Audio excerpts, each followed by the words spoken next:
जेलें गम की जगह होती हैं। उनके अंदर राज छुपे होते हैं, काले राज। कुछ लोग कहते हैं कि इनमें आत्माएं भी रहती हैं, गुनाहगारों और बेगुनाहों के भूत। Alcatraz island, eastern state penitentiary, इनके नाम से ही रूह कांप जाती है। इन ठंडी पत्थर की इमारतों ने जिंदगी भर का दर्द देखा है। इनके हॉल में दर्द गूंजता है, हवा में डर तैरता है। लेकिन कोई भी जगह डरहम जेल जितनी भूतिया नहीं है। एक ऐसी जगह जहां एक खास भूत को शांति नहीं मिली।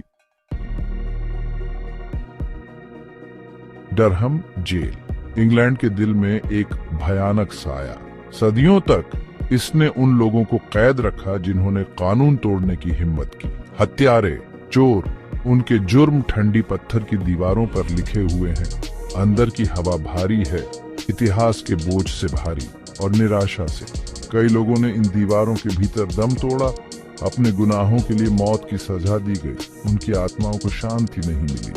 लेकिन एक कहानी सबसे अलग है, डेविड डेविस की कहानी। डेविड डेविस एक परेशान आत्मा था। जिंदा रहने के लिए छोटी मोटी चोरी करने को मजबूर उसे डरहम की जेल में डाल दिया गया। एक मामूली अपराध के लिए कठोर सजा। डरहम जेल में जिंदगी क्रूर थी। गार्ड बिल्कुल निर्दयी, दूसरे कैदी सख्त अपराधी। डेविस डर में जीता था, हर दिन एक यातना। साल गुजरते गए, डेविस का हौसला टूट गया। उसकी मौत उन्हीं दीवारों के भीतर हुई। कुछ लोग कहते हैं कि उसने अपनी जान ले ली, दूसरों का मानना है कि उसने बस हार मान ली। लेकिन उसकी कहानी यहीं खत्म नहीं हुई।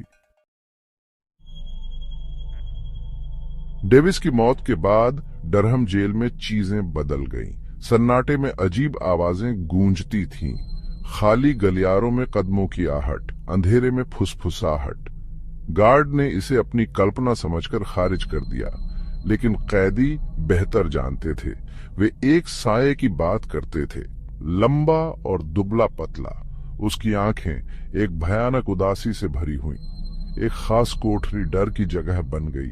वह कोठरी जहां डेविस की मौत हुई थी, वहां रहने वाले कैदियों ने भयानक मुलाकातों की सूचना दी। किसी के देखने का एहसास, अनदेखे हाथों का स्पर्श। चीजें अपने आप हिल जाती थीं। वह कोठरी डेविस की कोठरी के नाम से जानी जाने लगी। दहशत की जगह। आखिरकार जेल अधिकारियों के पास कोई चारा नहीं बचा। उन्होंने कोठरी को सील कर दिया। लेकिन कहानियां जारी रहीं। डरहम जेल के भूत, डेविड डेविस की कहानी आज भी जिंदा है।